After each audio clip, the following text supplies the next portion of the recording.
मंगो दुआ के शाला इंजदा नसीब होवे। मंगो दुआ के शाला इंजदा नसीब होवे। जद आवे मौत मैनू, जद आवे मौत मैनू, सोना करीब होवे। मंगो दुआ के शाला इंजदा नसीब होवे। जिस वेले विच कबर दे सोना। बिस्मिल्लाहिर्रहमानिर्रहीम। अस्सलामु अलैकुम दोस्तों और बुजुर्गों, नाजरीन, तुहाडे सामने मैं अगली वीडियो के नाल हाज़र हाँ। जो तुम नुस्खा देख रहे हो, वैसे तो चीज़ा इनिया मतलब है कि तारफ दियाँ मोहताज तो नहीं है, लेकिन बहुत ही अच्छा तो बड़ा ही ज़बरदस्त बहुत ही आला किस्म का आजमाया नुस्खा है। जोड़ा कि यह चीज़ा यह ने सफूफे ठंडक मैदा और मसाना, यानी कि मैदे की गर्मी नू निज़ामे हज़म नू भुख लाने वास्ते बहुत ही आला तो बड़ा ही ज़बरदस्त कमाल का नुस्खा है। तो बहुत ही अच्छा तो आजमाया है नुस्खा है। साढ़े एक दोस्त है बड़े अच्छे, तो वो दुबई दे और उन्होंने भी काफ़ी दफ़ा जरा ने आजमाया है। फिर उन्होंने कहा कि तुम इन्हों इंज करो कि वीडियो भी इंज रखो। तो वैसे तो असी भी आजमाया सी, बेहतर चीज़ है, बड़ी अच्छी तो बड़ी आला चीज़ है। और चीज़ा जड़ियाँ तुहाडे सामने कोई ज़्यादा मतलब है कि इन्ने ज़्यादा बहुत ज़्यादा महंगियाँ भी नहीं, सस्तियाँ जी चीज़ा ने। सब तो पहले कासनी है, वो कई दोस्तों का ये अक्सर इतराज़ होता है कि तुसी वज़न क्यों नहीं दसदे।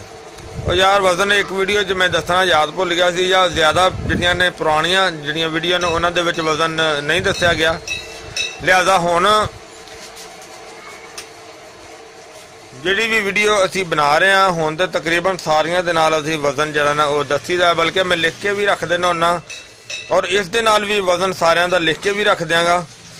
और इस तरह भी तुहानूं मैं दस देना कि यह कासनी है, जिहड़ी तुखमे कासनी है, यानी कि कासनी दे बीज ने, यह 5 तोले लेने ने।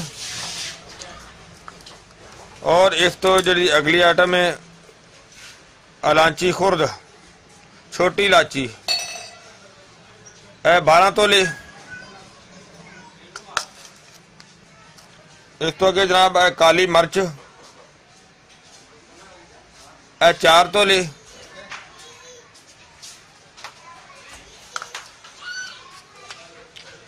फिलफिल दराज, फिलफिल दराज, और इसनों फिलफिल दराज भी कहा जाता है, और इसनों मगा भी कहा जाता है, और इसनों मग भी कहा जाता है। यह 2 तोले। और इस तो अगे यह 2 आइटमां ने,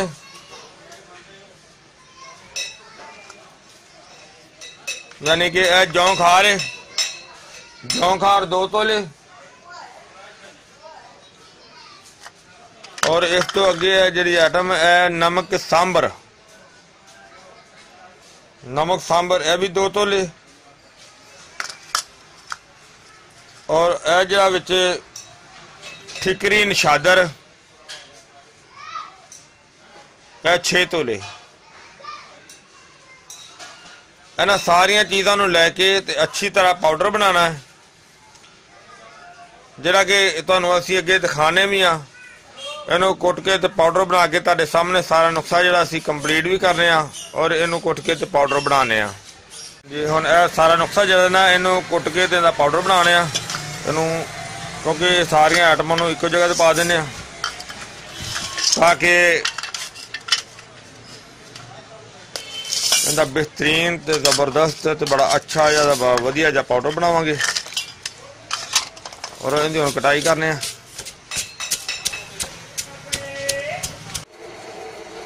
ਹਾਂਜੀ देखो ਇਹ ਜਿਹੜੀ ਅਸੀਂ सफूफे ठंडक यानी कि मैदे दी मसाने दी गर्मी वास्ते जलन वास्ते तजाबियत वास्ते और ये बड़ी टेस्टी तो बड़ी ठंडी तो बड़ी ज़बरदस्त तो बड़ी मज़ेदार ये फक्की है। और इसनों अगर तुसी मसाने दी गर्मी वास्ते इस्तेमाल करना है तो इनू फिर लस्सी दे नाल इस्तेमाल किया जाए तो ये भी बड़ी वधिया है। लस्सी दे नाल इस्तेमाल करना है इनू। इस तो इलावा अगर भुख वास्ते अगर इहदे नाल भुख भी बहुत ज़्यादा लगेगी और मैदे दे निज़ाम नूं बहुत ही अच्छा ते बड़ा ही आला और बड़ा ज़बरदस्त बनाएगी। यानी कि ये एक फक्की है ते इहदे नाल बहुत ज़्यादा अलामतां नूं बहुत ही अच्छा फ़ायदा है और टेस्टी भी है, खुशबूदार भी बहुत ज़्यादा है। फिर इनका इस्तेमाल जरा वो कोई मुश्किल भी नहीं। इनू 3 टाइम खाने के नाल इस्तेमाल किया जा सकता है। खाने तो पहले भी इस्तेमाल किया जा सकता है, खाने तो बाद भी इस्तेमाल किया जा सकता है, कोई ऐसा मसला नहीं है। लेकिन फिर ये तो मैं दसदा जावां कि अगर मसाने की गर्मी वास्ते इनू इस्तेमाल करना है फिर इनू कच्ची लस्सी के नाल इस्तेमाल करना ज़्यादा बेहतर है। इस तो इलावा अगर गन्ने के जूस नाल भी इस्तेमाल किया जाए तो फिर भी इनकी कोई ममानत नहीं हैगी, फिर भी वधिया है। मैं उम्मीद करना इंशाअल्लाह कि ये जी वीडियो साड़ी बनाई हुई है ये तुहानूं बड़ी अच्छी लगी हुई होगी। इन्हूं तुसीं लाइक करियो, इन्हूं शेयर करियो, सबसक्राइब करना बिल्कुल नहीं भुलना और वीडियो के थल्ले जिहड़ा बैल का निशान है उन्होंने लाजमी दबा देना ताकि आने वाली नवी वीडियो तुहानूं आसानी जी ना वो मिल सके। इंशाअल्लाह आइंदा वीडियो नाल फिर मिलांगे। इजाज़त, अल्लाह हाफिज़, अस्सलामु अलैकुम वरहमतुल्लाहि वबरकातुहू। सरकार नू कवांगे गम हो गए बदेरे, सरकार नू कवांगे दर्दां ने पाए घेरे,